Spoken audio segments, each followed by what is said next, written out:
इस मैं आपसे चाहूँगा कि आप प्रस्ताव प्रस्तुत करें कि इनकी परीक्षा उनकी तैयारी पूर्ण है, उनकी परीक्षा ली जाए। आप प्रस्तावित करें संघ में। जी, आदरणीय संघ, मेरी जो प्रशिक्षु है आदरणीय नीलम बौद्ध जी, वो अपनी परीक्षा देने के लिए तैयार है, तो संघ से निवेदन है कि वो उनकी परीक्षा ले लें। जी, बहुत-बहुत साधुवाद। जी, आदरणीय नीलम बौद्ध जी, आपके जो आचार्य हैं, वो कह रहे हैं कि आप परीक्षा देने के लिए तैयार हैं। क्या आप परीक्षा आज ही देने के लिए तैयार हैं? कृपया संघ के समक्ष प्रस्तुत करें। जी, आदरणीय प्राचार्य जी और समस्त संघ, मैं तैयार हूँ। जी, बहुत-बहुत साधुवाद। जी।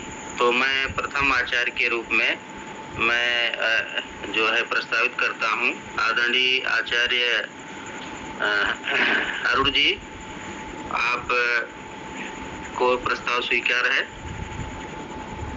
जी, आदरणीय प्राचार्य जी, स्वीकार। जी, आदरणीय आचार्य अशोक जी, आपको मैं द्वितीय आचार्य के रूप में प्रस्तावित करता हूँ, आपको स्वीकार है? जी, स्वीकार है। जी, बहुत-बहुत साधुवाद। शायद मैं कंफ्यूज हूँ। जी, आदरणीय आचार्य सत्येंद्र बौद्ध जी। जी, आदरणीय प्राचार्य जी, स्वीकार है।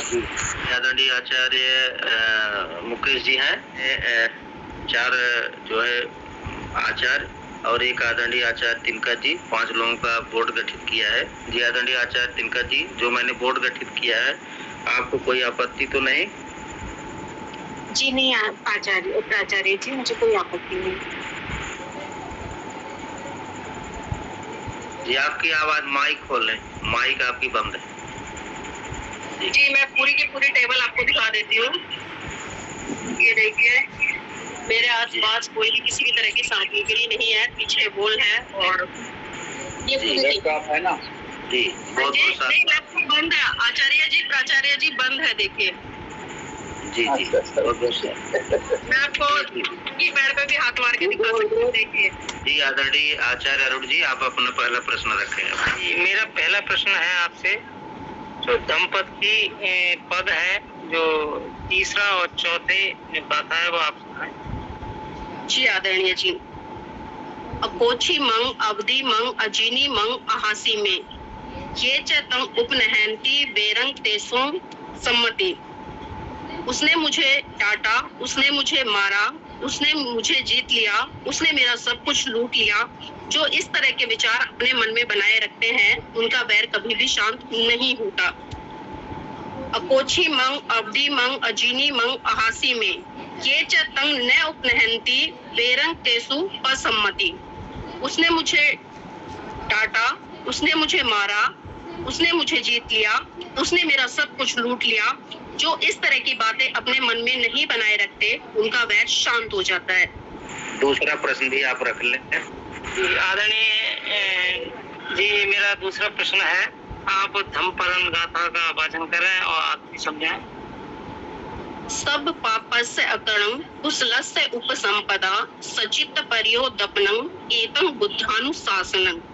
सभी पाप कर्मों का न करना, सभी पुण्य कर्मों का संचय करना और अपने चित्त को परिशुद्ध करना, यही बुद्धों का शासन है, यही बुद्धों की शिक्षा है। जी, बहुत-बहुत साधुवाद। कृपया आगे बढ़ें, संचालक। जी, बहुत-बहुत साधुवाद आदरणीय आचार्य जी, आप अपने मार्क्स अंकित कर लें। जी, आदरणीय आचार्य अशोक जी, आप आमंत्रित हैं, आप अपने प्रश्न रखें बारी-बारी से। बहुत-बहुत साधुवाद। आदरणीय नीलम बौद्ध जी, मेरा पहला प्रश्न है, क्षमा याचना का पढ़ें और उसका अर्थ बताएं। ओकास बंदामि भंते द्वार तेन तत्वं सब्बं अपराधं खमतुमे भंते। मुझे अवकाश दीजिए भंते, मेरे द्वारा जो भी अपराध हुआ है उसे क्षमा कीजिए। जी, बहुत-बहुत साधुवाद। दूसरा प्रश्न मेरा है, आप 30 शरण का वाचन करेंगे और अर्थ बताएंगे। बुद्धं शरणं गच्छामि, धम्मं शरणं गच्छामि, संघं शरणं गच्छामि। मैं बुद्ध की शरण जाती हूँ, मैं धम्म की शरण जाती हूँ, मैं संघ की शरण जाती हूँ।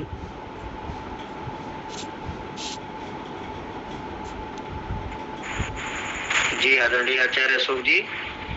जी बहुत बहुत शुक्रिया जी आप अपने अंक जो है आप अपने अंक सुनिश्चित कर लें, मैं आगे बढ़ता हूँ। जी आदरणीय आचार्य सत्येंद्र बौद्ध जी, आप अपना प्रश्न रखें बारी बारी से दोनों। जी बहुत बहुत साधुवाद। जी आदरणीय नीलम बौद्ध जी, सबसे पहले जय भीम नमो बुद्धाय। जी आदरणीय आचार्य जी, जय भीम नमो बुद्धाय। आप धम्मपद के पद का 5वां पद वाचन करके उसका हिंदी में अर्थ सहित बताएं। नाही वेरेण वेराणी समन्ति कुदाचनं अवेरेण च समन्ति ऐसा धम्मो सनातनो। वैर से वैर कभी भी शांत नहीं होता, अवैर से ही वैर शांत होता है, यही संसार का सनातन नियम है। जी बहुत बहुत साधुवाद। आगे दूसरा प्रश्न भी रख लें। जी आदरणीय, नमन का अध्ययन करके उसका अर्थ सुनाएं। नमो तस्से भगवतो अरहतो सम्मा संबुद्धस्से। मैं उन सम्यक संबुद्ध को नमन करती हूँ जिन्होंने अपने चित्त को परिशुद्ध करके अपने अंदर से राग, द्वेष, मोह, लोभ, द्वेष, तृष्णा आदि इन सभी बुराइयों का अंत करके अपने चित्त को परिशुद्ध कर लिया है। अपने अंक जो है निर्धारित कर लें, उसको नोट किए रहें। जी मैं आमंत्रित करता हूँ आदरणीय आचार्य मुकेश जी, आप अपने प्रश्न बारी बारी से रखें। जी बहुत बहुत साधुवाद। जय भीम नमो बुद्धाय। आदरणीय नीलम बौद्ध जी, मेरा पहला प्रश्न है, पंचशील का वाचन करें और अर्थ भी बताएं। पाणातिपाता वेरमणि सिक्खापदं समादयामि। मैं प्राणी हिंसा से विरक्त रहने की शिक्षा ग्रहण करती हूँ। आदिन्न दाना वेरमणि सिक्खापदं समादयामि। मैं किसी की भी वस्तु न चुराने की शिक्षा ग्रहण करती हूँ। कामेषु मिच्छाचारा वेरमणि सिक्खापदं समादयामि। मैं व्यभिचार से विरक्त रहने की शिक्षा ग्रहण करती हूँ। मूसावादा वेरमणि सिक्खापदं समादयामि। मैं झूठ बोलने से विरक्त रहने की शिक्षा ग्रहण करती हूँ। किसी भी प्रकार से अनाप शनाप बातें या बकवास इत्यादि चुगली न करने की शिक्षा ग्रहण करती हूँ। सुरा मेरे मज्जपमा दट्ठाना वेरमणि सिक्खापदं समादयामि। मैं किसी भी तरह की नशीली चीजों का न ग्रहण करने की शिक्षा ग्रहण करती हूँ। उसमें कच्ची पक्की शराब है या नशे की कोई भी वस्तु है। जी धम्मपद का पहला और दूसरा पद सुनना है। मनो उपगमा धम्मा मनो सेठा मनोमया मनसा च पदुखेन भासति वा करोति वा ततो नंग दुख मनवैति चक्तं व बहतो पदं। मन सभी प्रवृत्तियों का अगुवा है, मन ही उनका प्रधान है, वे मन से ही उत्पन्न होती है। जिस तरह से दुखी मन से अगर कोई वचन बोला जाता है या कोई कर्म किया जाता है तो दुख उसका पीछा उसी प्रकार से करते हैं जिस तरह से गाड़ी पहिया खींचने वाले बैलों के पैरों का। दूसरा भी मनोपगमा धम्मा मनो सेठा मनोमया मनसा च पसनेन भासति वा करोति वा ततो नंग सुख मनवैति छाया व अनपायनी। मन सभी प्रवृत्तियों का अगुवा है, मन ही उनका प्रधान है, वे मन से ही उत्पन्न होती है। जिस तरह से सुखी मन से कोई वचन बोला जाता है या कर्म किया जाता है तो सुख आपके साथ उसी तरह से चलता है जिस तरह से कभी भी साथ न छोड़ने वाली छाया, जिसे हम परछाई भी कहते हैं। आपको साधुवाद देता हूं कि आपने इतने कम समय में जो परीक्षा दी है, इसके लिए संघ जो है आपको बहुत बहुत साधुवाद ज्ञापित करता है। मैं सर्वप्रथम आपके रिजल्ट अब घोषित करने की बारी है, तो मैं सबसे पहले आदरणीय आचार्य जी, आदरणीय वकील साहब जी, आपका हैंड रेज है, जी बताएं। जी आदरणीय संघ, मैं संघ से चाहूँगा कि जिन लोगों के ऊपर समाज के कार्य करने की बहुत बड़ी जिम्मेदारी होती है तो उनकी परीक्षा जो है सटीकता से लेनी चाहिए। इसलिए जो भी परीक्षार्थी की परीक्षा ले रहे हैं आचार्यगण, वे ध्यान से जो है परीक्षा का आकलन करें। जी बिल्कुल कोई भी जो है ऐसी भावना या मतलब राग ना दिखाएं, ना द्वेष दिखाएं। आप अपने अंक देते समय निष्पक्ष भाव से आप अपने अंक जो है बताएं, बारी बारी से। जी आदरणीय आचार्य अशोक जी आप बताएं। नहीं, आदरणीय आचार्य अशोक जी पहले आपसे 85। जी आदरणीय आचार्य अरुण जी आप बताएं। जी 80 अंक। जी आदरणीय आचार्य सत्येंद्र बौद्ध जी आप बताएं। जी आदरणीय 80 नंबर। जी आदरणीय आचार्य मुकेश जी आप बताएं।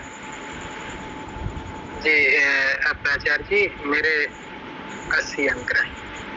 जी बहुत बहुत साधुवाद। जी आदरणीय प्राचार्य जी आप कैलकुलेट करते रहें, तब तक मैं आदरणीय आचार्य तिनका जी से यह जानना चाहूंगा, आपके जो है प्रशिक्षु के साथ संघ ने कोई पक्षपात या जाति तो नहीं किया? जी नहीं प्राचार्य जी, कोई जाति नहीं हुई है। जी बहुत बहुत साधुवाद। तो मेरा भी एक प्रश्न रहेगा, जो धम्मपद संघ का उद्देश्य है कृपया आप उसको प्रकाशित करें आदरणीय नीलम बौद्ध जी। जी आदरणीय प्राचार्य जी, जैसा कि अब तक मैंने सुना है, समझा है, या जो भी आप लोगों की चर्चा होती है, तो उससे स्पष्ट हो जाता है कि जो धम्मपद संघ है उसका उद्देश्य है भारत को क्रोधमय बनाना, और उसके लिए आप लोग सभी ये गूगल मीट कर रहे हैं, समय समय पर बाहर जो आना होता है तो उसके माध्यम से कैडर भी होते हैं। और इसमें पर्टिकुलर जिस तरह से मैं सुनती हूँ कि 3 चीजों पर ज्यादा फोकस दिया गया है भारत को क्रोधमय बनाने के लिए, जो कि सांस्कृतिक परिवर्तन, की प्रतीकों का परिवर्तन, चित्त का परिवर्तन और परंपराओं का परिवर्तन। जी आचार्य जी। जी जी बहुत बहुत साधुवाद। जी तो आदरणीय प्राचार्य जी, अगर रिजल्ट तैयार है तो आप घोषित करें संघ के समक्ष। जी रिजल्ट तैयार है। इसके पहले मैं थोड़ा सा एक बात बोलना चाहूँगा। जो आदरणीय आचार्य अरुण कुमार जी हैं ये कम नंबर किए हैं।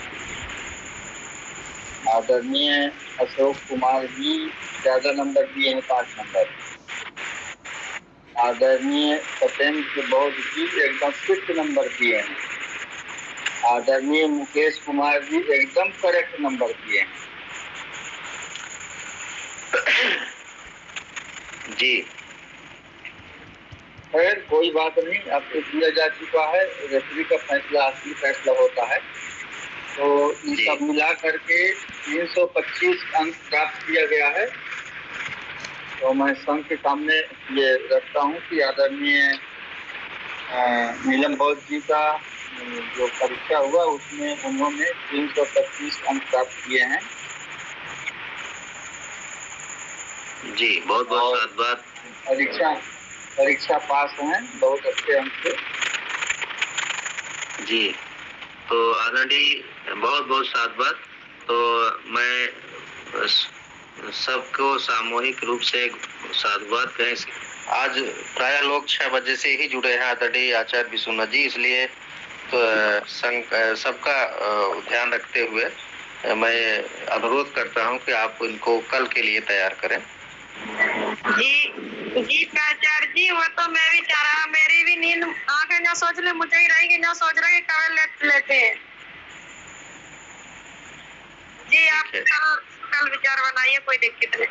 हाँ कल होगा आपको। ठीक जी कोई खोल करके और आदरणीय नीलम जी को आचार्य घोषित किया जाए। हम पक्षम से मेरा निवेदन है। बहुत बहुत साधुवाद जी। जी आप सभी अपनी माइक खोल लें, तो उसके बाद मैं हैंडल लेता हूँ। जी सभी अपनी माइक खोल लें। आदरणीय सभी अपनी माइक खोल लें, एक स्वर में घोषणा करें 3 बार।